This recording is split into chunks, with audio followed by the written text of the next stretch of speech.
je suis Maude et tu écoutes l'épisode 48 du podcast « S'élever en même temps que son enfant ». Dans l'épisode d'aujourd'hui, je voudrais te parler du mensonge chez les enfants et comment réagir quand tu constates que ton enfant déforme un peu la vérité. Salut et bienvenue sur le podcast « S'élever en même temps que son enfant ».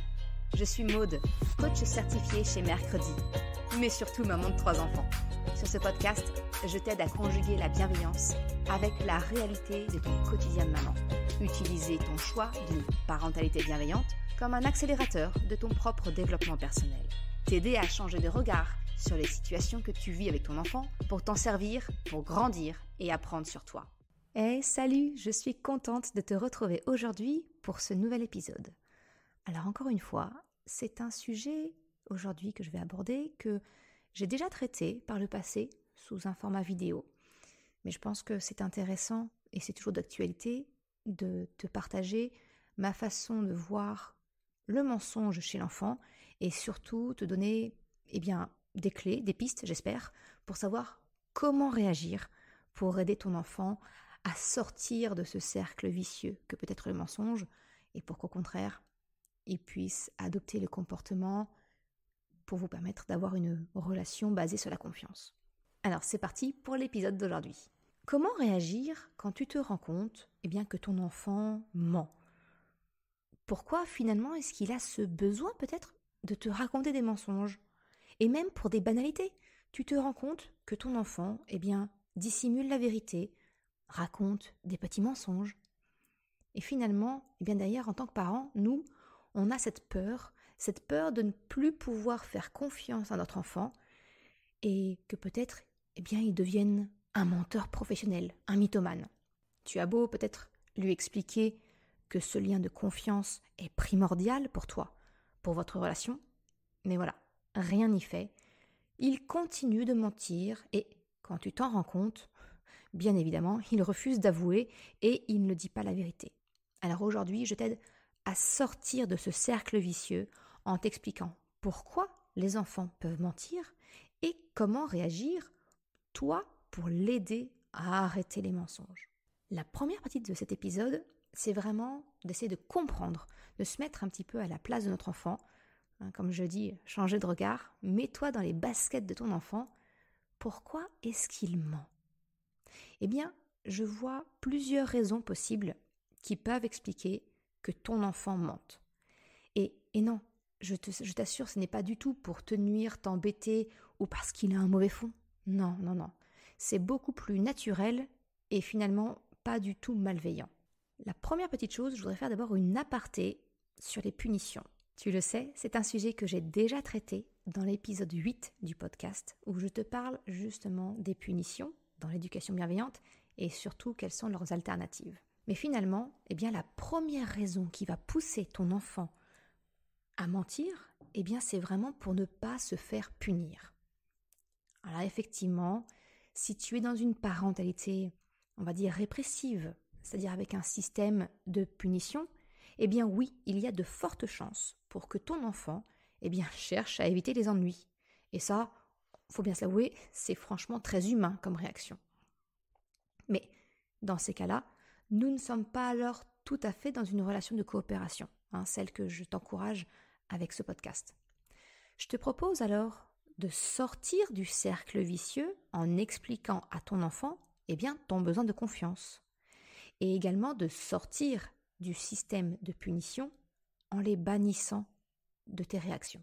À la place, j'aimerais t'encourager à plutôt mettre en œuvre ce que je te propose dans la suite de cet épisode. Parce que finalement, si on fait cet aparté sur la peur d'être puni, je vois 2 autres raisons principales qui peuvent pousser ton enfant à mentir.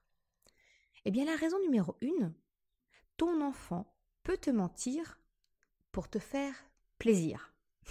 Oui, non, là je n'ai pas mal prononcé ou tu n'as pas mal entendu.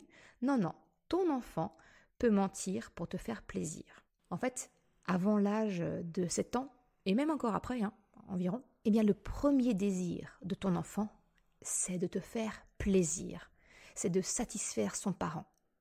Donc, quand tu lui demandes d'un air contrarié « C'est toi qui as fait ça ?» Imagine bien, ton enfant, il va répondre par automatisme non pour correspondre à ton souhait caché. Il n'a quand même pas pu faire cette bêtise-là. Donc, il veut juste te faire plaisir. Tu comprends ce que je veux te dire?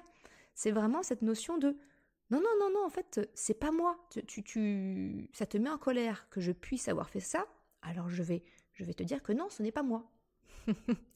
Parce que finalement, eh bien, il te donne la réponse que toi, tu aimerais entendre. Alors oui, ça peut te paraître un peu tiré par les cheveux. Mais je vais te donner 2 exemples où nous, en tant que parents, eh bien, nous mentons effectivement à nos enfants pour leur faire plaisir. Le premier cas, eh bien, c'est quand tu dis oui à ton enfant alors que c'est non. Par exemple, quand tu rentres du travail, que tu as passé une sale journée, tu es peut-être inquiète, soucieuse, bref, ça ne va pas très fort. Tu rentres à la maison et ton enfant te voit un petit peu ailleurs, perdu dans tes pensées, et il te demande « Ça va maman ?» Qu'est-ce que tu lui réponds naturellement? Il y a fort à parier que tu vas lui dire quelque chose du style « Oui, oui, ça va ma chérie, et toi ?» Est-ce que tu la vois, cette scène? Est-ce qu'elle t'est familière? Tu me vois sans doute venir avec mes gros sabots. Ben oui, c'est un mensonge. Ton enfant, il n'est pas dupe. Ton comportement laisse bien voir que quelque chose ne va pas. Et tu le sais, je le répète très souvent, la communication passe certes par les mots, mais essentiellement par le langage non verbal, dont le comportement. Et bien là, ton enfant, lui, il est capable de le voir dans ton comportement. Mais nous, en tant que maman, parents, eh bien naturellement, on souhaite préserver nos enfants de nos tracas de grandes personnes, d'adultes, entre guillemets. On ne veut pas que nos enfants s'inquiètent pour nous, pour finalement des broutilles qui ne les concernent pas. Alors, on a tendance à répondre aux besoins de notre enfant d'être rassuré en lui disant oui, alors que tout notre corps, tout notre comportement dit clairement non. Tu le sais, encore une fois, je te le répète, nos enfants font ce qu'ils voient, pas ce qu'on leur dit. Ça se saurait. Donc, ton enfant, dans ce cas de figure-là, eh bien, il va intégrer inconsciemment le message que l'on peut ne pas dire la vérité afin de protéger l'autre, afin de le rassurer, afin de lui faire plaisir. La boucle est bouclée. Deuxième exemple qui me vient en tête, eh bien, c'est justement de dire un mensonge pour faire plaisir. Alors oui, mon exemple là va peut-être te déplaire, parce que je sais que tout le monde ne pense pas comme moi, et c'est ok, on est tous libres naturellement d'avoir des pensées différentes. Mais moi en tout cas, afin d'être cohérente avec mes enfants, eh bien c'est vraiment cette raison-là qui m'a motivée à ne pas faire croire au Père Noël, à la petite souris, au lapin de Pâques, etc. Encore une fois, pour moi, ça donne vraiment l'exemple qu'un mensonge peut être acceptable pour faire rêver l'autre, pour lui faire plaisir. Selon moi, en tout cas, faire croire au Père Noël, eh bien, c'est mentir aux enfants. Alors, on peut encore une fois, je sais qu'on va peut-être pas être d'accord, je te partage juste mon point de vue et tu prends ce qui te convient, ok? Mais tu le vois, à travers les 2 exemples que je viens de partager, finalement, nous, en tant qu'adultes, on n'hésite pas du tout à mentir aux autres afin de les protéger, de faire plaisir, de rassurer. Et comme nos enfants sont de vraies éponges de langage non verbal, eh bien, ils intègrent tout cela. Dès le plus jeune âge, ton enfant ne te ment donc pas pour te déplaire ou par volonté de t'embêter ou de te cacher quelque chose. Mais quelquefois, c'est simplement parce qu'il a intégré qu'un mensonge peut rassurer, protéger. Tu comprends donc pourquoi la congruence, c'est-à-dire dire ce que l'on fait et faire ce que l'on dit, tu comprends pourquoi la congruence m'est si chère. Pourquoi je t'encourage à regarder ton propre comportement, à changer ton regard, afin d'influer sur le comportement de ton enfant. Je te partage également la 2e raison pour laquelle je pense qu'un enfant peut avoir tendance à mentir. La 2e raison, c'est que finalement, le mensonge peut être considéré comme un désir, qui a été exprimé au présent. Je m'explique. En fait, les limites entre le réel et l'imaginaire sont finalement assez floues pour un enfant. Et je dirais même encore plus pour un enfant qui a moins de 7 ans. Vers 7 ans, on commence vraiment à faire la différence. Mais en dessous de 7 ans, réel et imaginaire ont vraiment tendance à cohabiter ensemble. Et ce que j'aimerais te faire prendre conscience, c'est que peut-être que finalement, ton enfant ne te ment pas, mais qu'en fait, il te communique ce qu'il souhaite, ce qu'il aimerait. Et cela peut passer par la forme d'une phrase affirmative pour lui. Ce n'est donc pas un mensonge à proprement parler. Dans ces cas-là, le mensonge, finalement, c'est une forme d'expression du désir de ton enfant exprimé au présent. Ce que je te propose, c'est que du coup, pour ne pas rentrer dans une spirale de renforcement négatif, tu peux tenter de reformuler son mensonge apparent, on va dire, je mets des gros guillemets. Tu me vois pas, mais je fais les guillemets avec mes doigts. Du coup, ce que je te propose, c'est vraiment de reformuler le mensonge apparent sous la forme d'un souhait et pour voir si ton enfant accroche à cette explication-là. Et là, j'ai envie de te dire que c'est notamment le cas très souvent chez les enfants d'âge en maternelle, tu vois. Par exemple, moi, mon fils actuellement, c'est « En foot, j'ai tapé super fort le ballon et il a volé et il a touché un oiseau et après ça a marqué le but. » Donc là, on est d'accord, clairement, soit j'ai mis au monde le futur Ronaldo, soit il y a quelques petits problèmes d'affabulation. Eh bien, ma reformulation, ça pourrait être « T'aimerais être super fort au foot, au point que le ballon vole jusque dans le ciel et marquer un but, c'est ça ?» Un peu comme un super-héros du foot qui fait un tir extraordinaire et marque le but. Ah ouais, ce serait super cool. Tes copains seraient sans doute super impressionnés. Tu vois, je vais pas dire « Non mais Krapopoulos, là tu me racontes des cracks ». Non, je vais le laisser rêver un peu et je vais, quelque part, le rejoindre dans son imaginaire. Et puis doucement, après avoir rêvé avec lui, ce que je te propose, c'est que tu peux accompagner ton enfant au retour à la réalité. Par exemple, dans mon exemple, ce serait « Oui, ce serait top. Mais tu sais, les superstars du foot, eux aussi, ils ratent quelquefois leur tir. Alors, ils s'entraînent énormément. Ça demande beaucoup de travail.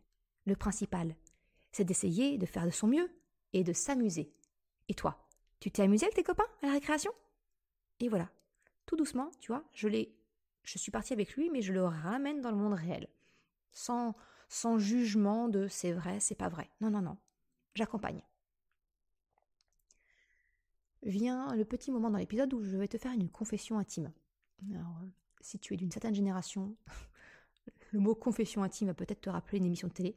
En tout cas, moi, c'est ce que j'ai en tête au moment où j'enregistre l'épisode. Mais ce que je veux dire, plus sérieusement, c'est que moi aussi, je me souviens qu'en tant qu'enfant, j'aimais mentir.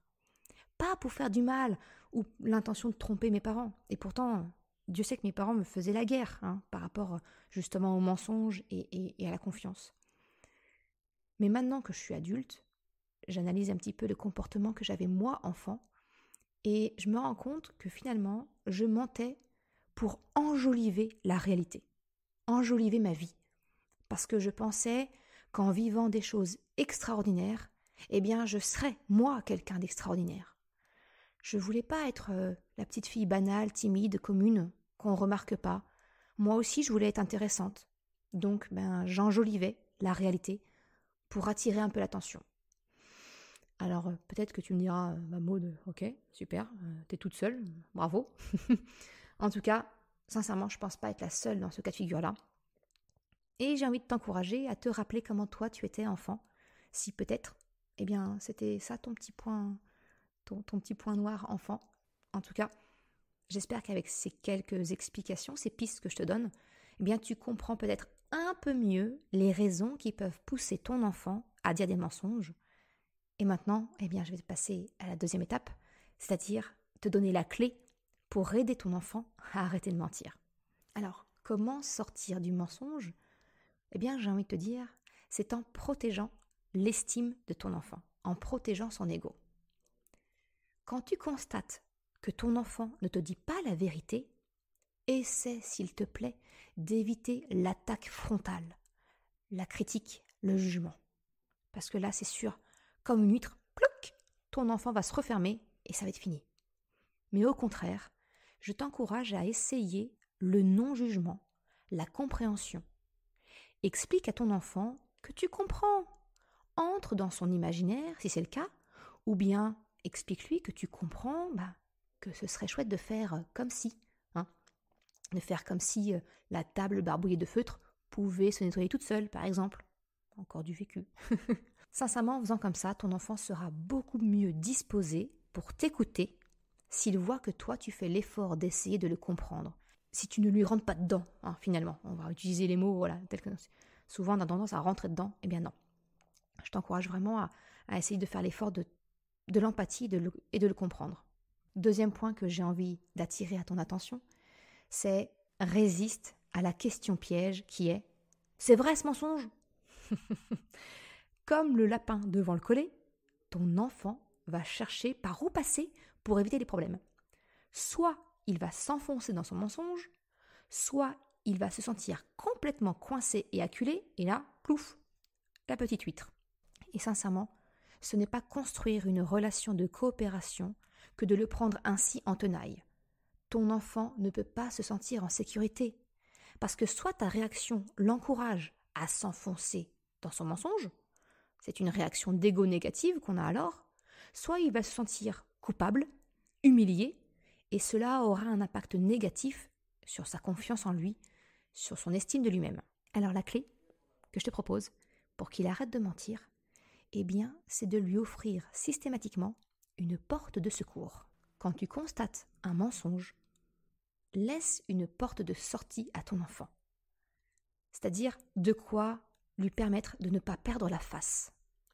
Parce que dans le cas contraire, eh bien justement, c'est ce que je t'expliquais, tu risques d'encourager une réaction d'ego négative. Mais non, c'est vrai ce que je dis. Finalement, tu le pousses à s'enfoncer un peu plus dans son mensonge. Alors que, si tu lui laisses une sortie de secours, un moyen de rectifier, de corriger le tir par lui-même, eh bien là, la donne est complètement différente. Concrètement, sur un petit mensonge du quotidien qui concerne, par exemple, le passage réel par la case brossage de dents, et oui, ça encore c'est du vécu, ça peut donner avec mes enfants, alors moi quand je leur pose la question c'est « tu t'es brossé les dents ?»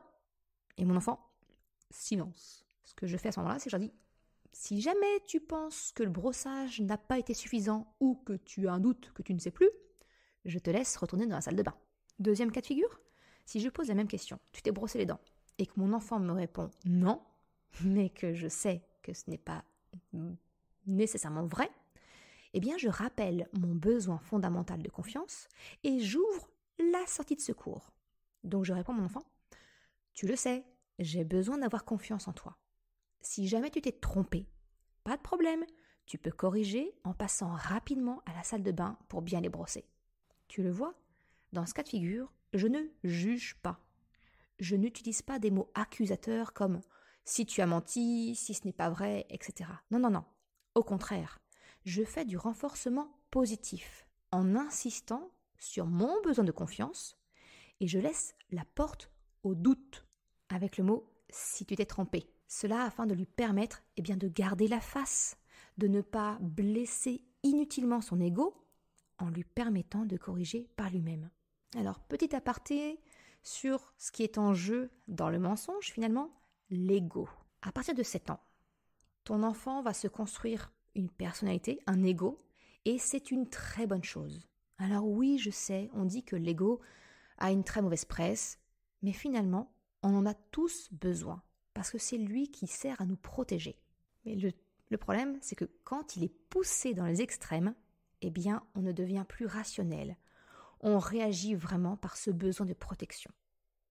Alors, pour apprendre à ton enfant à avoir un ego sain, l'idée, c'est de lui permettre de corriger lui-même ses fautes, ses mensonges, entre guillemets, en lui laissant la porte de sortie. Cela lui démontre qu'il n'a pas besoin d'être dans un paraître fort. À cet âge, les enfants veulent bien faire. Ils veulent construire une image positive d'eux-mêmes, et c'est bien normal. Et ça, ça peut passer par le fait de protéger son image en dissimulant une vérité peu glorieuse. En proposant à ton enfant une porte de sortie acceptable pour son estime, eh bien tu lui permets d'apprendre comment faire sans accusation ni critique ou constat d'échec trop douloureux. Et petit bonus, pour tes relations entre adultes, ça marche aussi super bien avec ton ou ta conjointe, tes collègues, ta famille. Alors au début, certes, ça ne va pas être magique du jour au lendemain, mais vraiment, si tu appliques cette porte de sortie en permanence, tu constateras qu'au fil du temps, ton enfant aura de moins en moins besoin de se protéger par le mensonge, parce qu'il y a toujours une porte de sortie sécure pour lui. Vous y gagnez finalement tous les deux. La conclusion de cet épisode, c'est que le meilleur moyen, tu l'as compris, c'est cette fameuse relation de coopération où ton enfant se sent suffisamment en confiance pour te partager ses faiblesses, qu'il sente qu'il peut se confier à toi, même dans les côtés les moins glorieux. Donc vraiment, j'insiste, laisse toujours une porte de sortie à ton enfant. Ce n'est pas de la faiblesse. Selon moi, c'est ça, accompagner dans la bienveillance son enfant. Je te remercie d'avoir écouté cet épisode jusqu'à la fin. Tu retrouveras, comme d'habitude, une retranscription sur le site mercredi.com. Si tu as aimé cet épisode, s'il t'a été utile, je t'invite à le partager, à en parler autour de toi. Ou si le cœur t'en dit, de me laisser une note et un commentaire sur Apple Podcast ou Spotify. Cela me permet de faire connaître le podcast et m'encourage à progresser. Un grand merci à celles et ceux qui prennent le temps de le faire ou de m'envoyer un message si leur plateforme d'écoute ne permet pas de noter. Merci beaucoup, sincèrement. Je te souhaite une excellente journée, après-midi, soirée, quel que soit le moment où tu écoutes, et je te dis à la semaine prochaine pour un nouvel épisode. Ciao!